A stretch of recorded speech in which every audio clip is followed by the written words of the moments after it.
இட்லி, தோசை, சாம்பார், இதை தாண்டி நம்ம தமிழ் பாரம்பரியத்துல எத்தனையோ பொக்கிஷங்கள் மறைஞ்சிருக்கு தெரியுமா?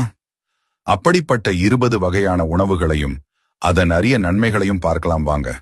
பருத்திப்பால் சளி இருமல் நீக்கும். உளுந்து களி எலும்புகளுக்கு பலம். நீர் ஆகாரம் உடல் சூடு தணியும். கந்தந்திப்பிலி ரசம் செரிமான சக்தி. தூதுவளை ரசம் ஆஸ்துமா சளிக்கு மருந்து. முடக்கத்தான் தோசை மூட்டு வலி தீர்க்கும். கூட்டாஞ்சோறு பல காய் சத்துக்கள். அக்கார வடிசல் உடனடி ஆற்றல். கவன் அரிசி அல்வா உயர் ஆன்டி ஆக்சிடென்ட். மணத்தக்காளி வற்றல் வாய்ப்புண் வயிற்றுப்புண் ஆறும். வரகு பொங்கல் சர்க்கரை நோய்க்கு நல்லது. தினை பாயாசம் உயர் புரதச்சத்து. பனங்கிழங்கு புட்டு மலச்சிக்கல் நீக்கும்.